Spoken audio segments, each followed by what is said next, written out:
you're back in the room. Hello! So we'll start again. Hopefully you've had a nice lunch and you're not going to fall asleep this afternoon. And we are ready. Are we ready? Yeah? We're ready for Penny, Zan and Gaz.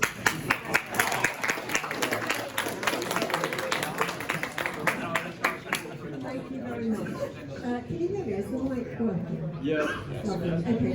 So we are here as the Community Radio Environment Network, but we are also our own people. So I represent BCFM Radio in Bristol.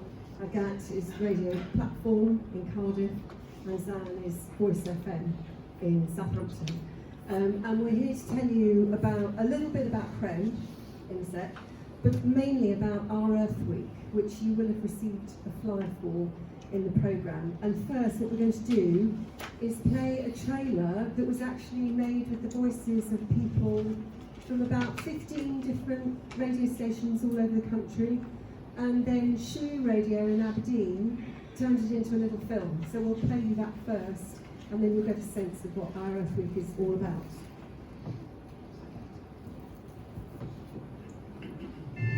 This year, we've all seen the terrible effects of global warming and how it's affecting life on Earth. This November, for the first time ever, community radio stations from across the country are coming together for our Earth Week. 7 days where we shine the spotlight on the climate crisis and celebrate life on our planet. find out how climate change is affecting your town, city or village, and what our streets and communities can do to become more resilient. There'll be lots of conversation, fascinating facts, and even food tastings. And if you want to get even more involved, you can take part in the Our Earth Challenge. With one action to take every day. All this and so much more on our Earth Week, starting Monday, the 20th of November. Life on Earth is precious. Let's come together to save it.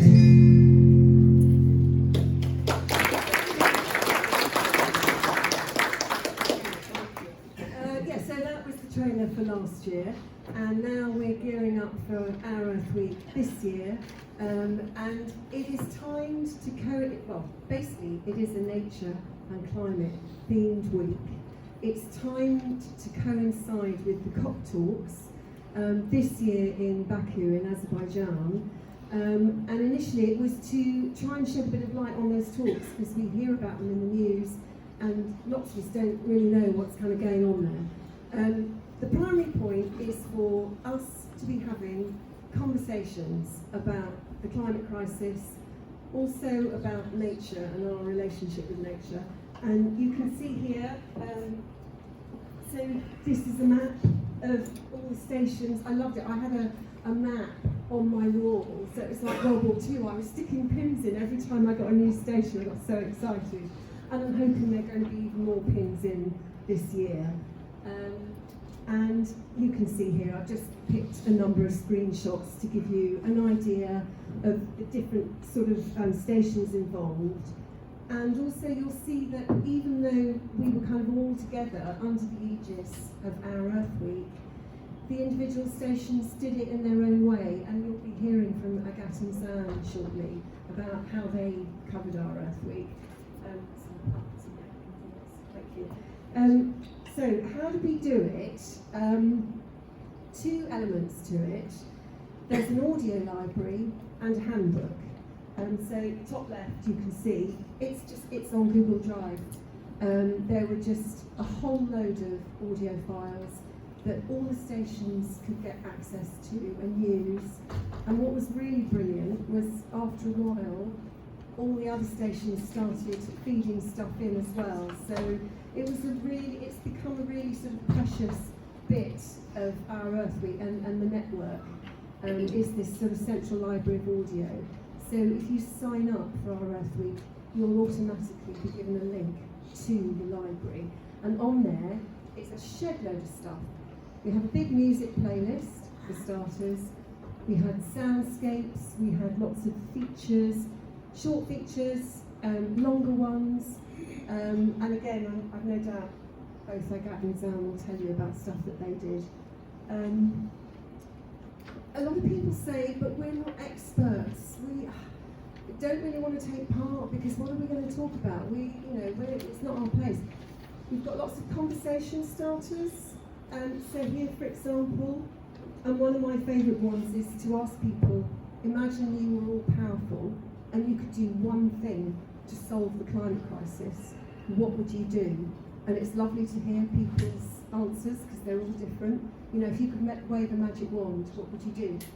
You don't have to be an expert to answer that question. And we did this on BCFM, and all the different kinds of shows kind of come up with all sorts of different stuff according to what their show is, what it's about. So yeah, you really don't have to be an expert. And you'll find there are things like nature quizzes, facts and figures, infographics. So you can see Canadian wildfires last year, absolutely rocketing in comparison to previous years, for example. That top right-hand one was a vegan sausage tasting I did with the Friday breakfast show. Those guys, they're mainly talking about kind of clubbing and what have you.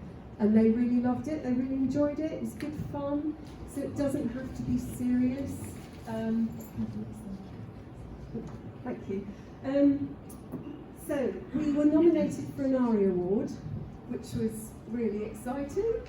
Didn't win, but it was good fun to go to London to the awards and stuff. And we were really proud because so many stations the people from those stations worked so hard for this. So it's good to see that kind of rewarded. And also, what came out of our Earth Week was we were all saying we want somewhere central to gather. So this community radio environment network emerged from our Earth Week, and it's now a national, loose, informal network for people who are concerned about the climate crisis, who are interested at the whole intersection of nature and sound as well. So there's musicians and sound artists. I just feel like it's a whole world kind of bursting to get out, and lots of content, lots of really interesting content.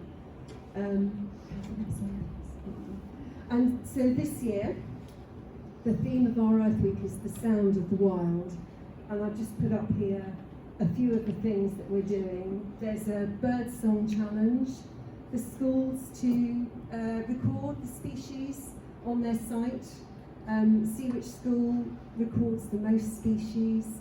Does any school pick up any rare or uncommon species?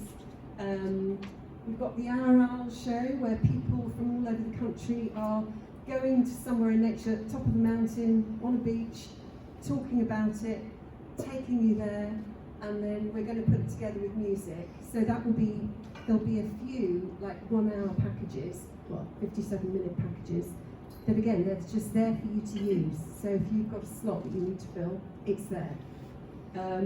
There'll be an animal quiz, sounds, which is quite fun. I'm talking to the producer of Earth Sounds, hoping to do a feature on that series, which is amazing.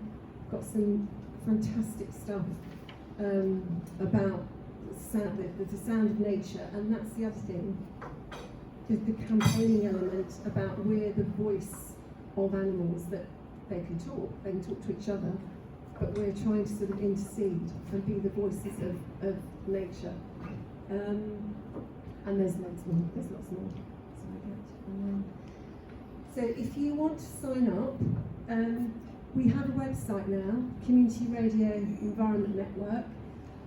There's already lots of information on there about our Earth Week, and we're just slowly, Agat's been amazing, it's hard work, it's a lot of work, but there's a lot of information on there already, and we'll be adding more in the next few weeks. Also, you could just send an email to cremuk1@gmail.com. We're on Facebook.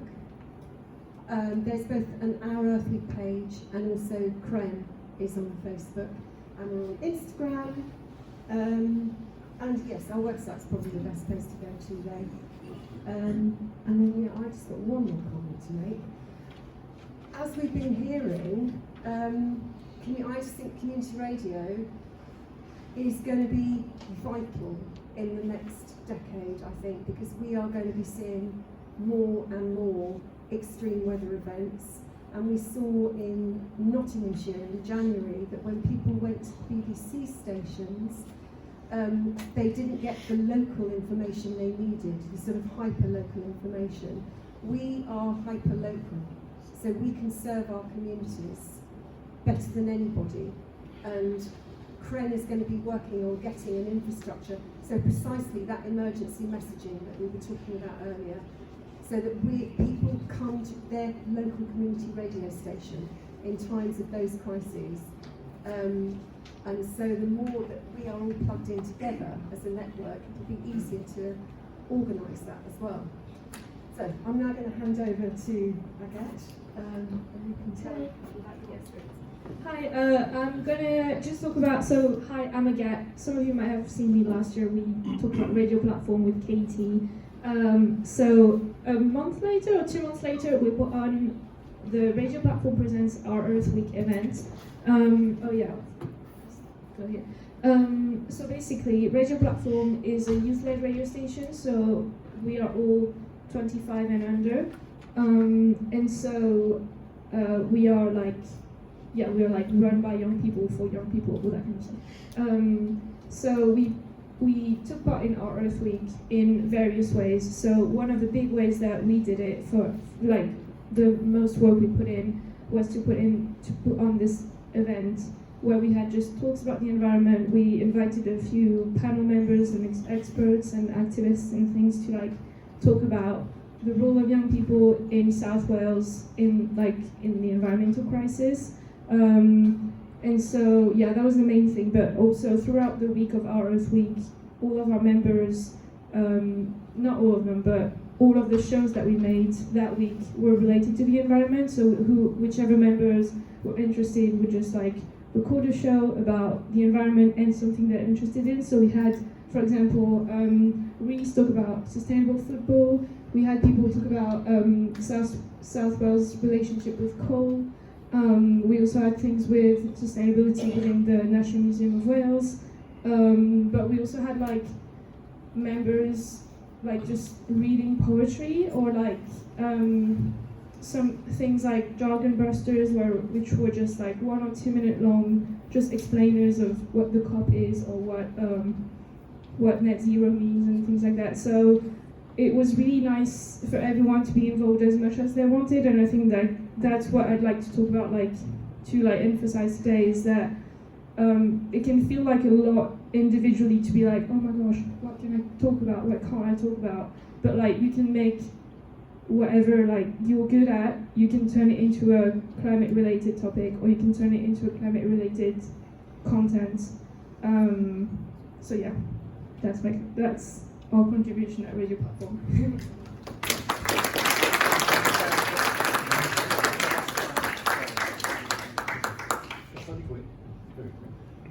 My name's Anne, station manager at Voice FM. When Penny came to me, it was a no-brainer, absolute no-brainer to do this, mainly because I'm doing the environment show.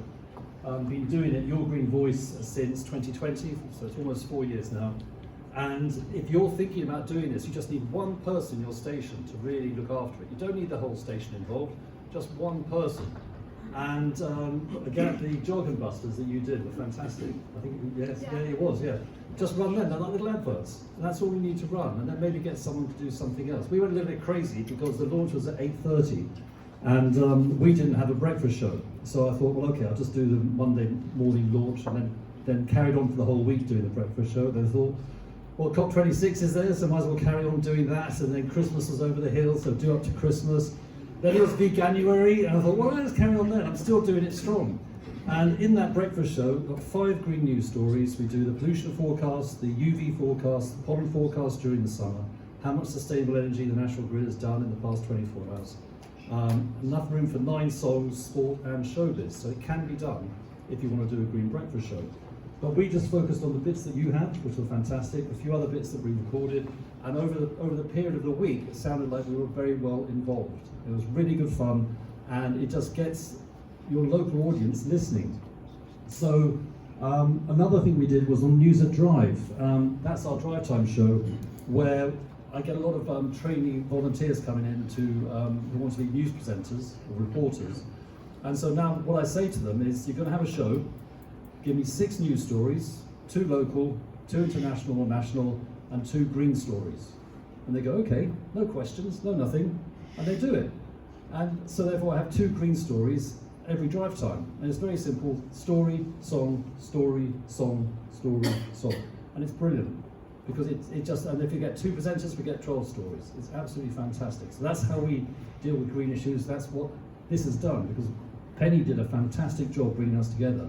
But it's that, if she is the comet that needs a tail, and if we can actually introduce a little bit of greenness into our stories, that would be fantastic. So congratulations, Penny, very good. Thank you very much. So